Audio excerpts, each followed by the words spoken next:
Maths teaching world के इतिहास में फर्स्ट टाइम ऑडियो वीडियो द्वारा क्लास 10 सीबीएसई स्कूलों के छात्रों के लिए आसान तरीके से सॉल्यूशन।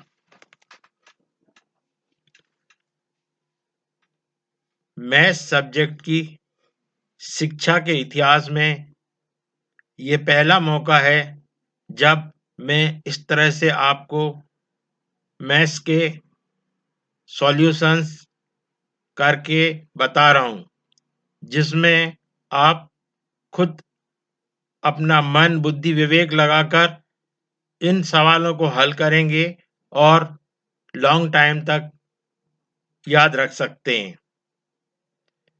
यहाँ पर पहले भी मैंने बहुत सारे वीडियो डाले हैं जो आप छात्रों को बहुत पसंद आ रहे हैं। इसी प्रकार मैं कक्षा 10 की पूरी बुक क्लास 10th सीबीएसई पूरी बुक को सॉल्व करके दूंगा, जिससे आप आसानी से अपने तरीके से उसको हल कर सकते हैं। यहाँ 3.2 एक्सरसाइज का तीसरा क्वेश्चन जिसका सॉल्यूशन मैं बताने जा रहा हूँ। 3.2 एक्सरसाइज में 2-3 चीजें आपको समझ लेनी बहुत जरूरी है। यदि हमारे पास a1x b1y c1 is equal to 0 और a2x b2y c2 is equal to 0 दो इक्वेशंस दिए हुए हैं, तो इनमें a1 oblique a2 not equal to b1 oblique b2 होगा, तो ये इंटरसेक्टिंग लाइन का इक्वेशन होगा। इसी तरह से a1 oblique a2 equal to b1 oblique b2 equal to c1 oblique c2 ये होगा, तो कॉन्सिडेंट इक्वेशंस होगा। इसी तरह से अगर a1 oblique a2 is equal to b1 oblique b2 not equal to c1 oblique c2, तब ये इक्वेशन पैरेलल लाइंस का होगा।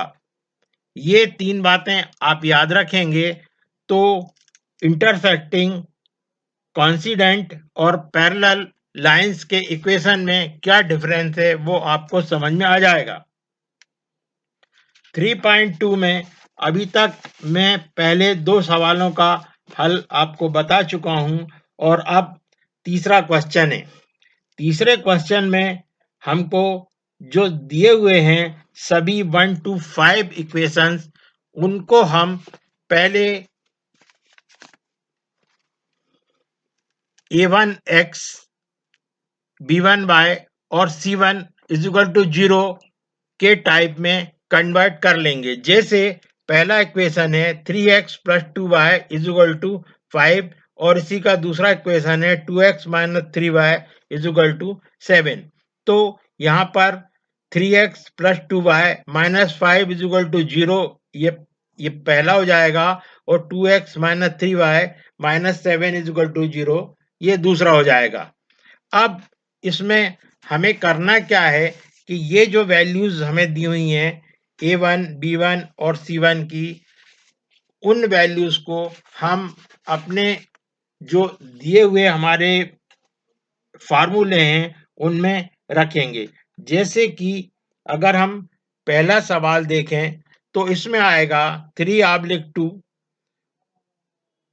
2 ऑब्लिक माइनस 3 और 5 ऑब्लिक माइनस 5 ऑब्लिक माइनस 7।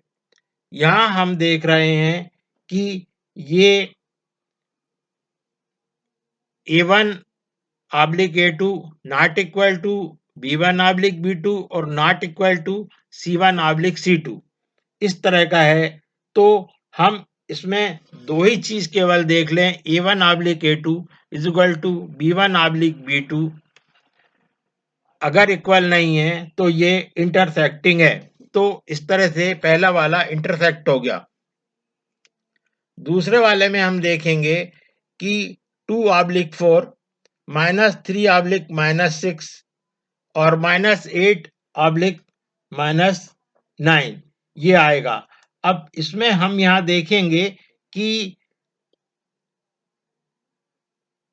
इसको जब हम सिंपल करेंगे इस इक्वेशन के लिए, तो 1/2 इक्वल टू 1/2 और नॉट इक्वल टू -8/-9 हो जाएगा। इसका मतलब कि ये कोइंसिडेंट है। इसी तरह से हम तीसरे वाले को देखेंगे, तो तीसरे वाले में हमारे पास आएगा A1/A2 is equal to B1/B2 is equal to C1/C2। इसमें जब हम ये वैल्यूज पुट करेंगे तो हमें मिलेगा 3/2/5/3, फिर 3/2/9/1 और 5/3/-10/1। इसको जब हम सॉल्व करेंगे तो हमें इस तरह से मिलेगा, पहले वाले का 9/10, दूसरे वाले का 2/3 और तीसरे वाले का हमें मिलेगा 5/-6।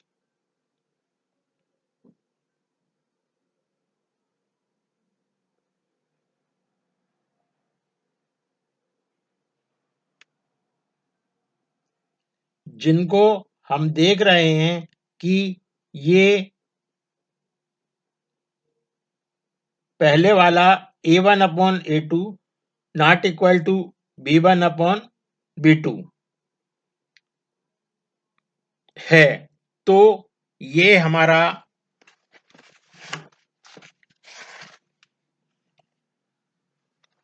इंटरसेक्टिंग इक्वेशंस हो जाएगा। इसी तरह से अब हम तीसरे वाले को भी चौथे वाले को करेंगे और पांचवें वाले को भी इसी तरह से करेंगे। इस तरह से हम एक्सरसाइज 3.2 के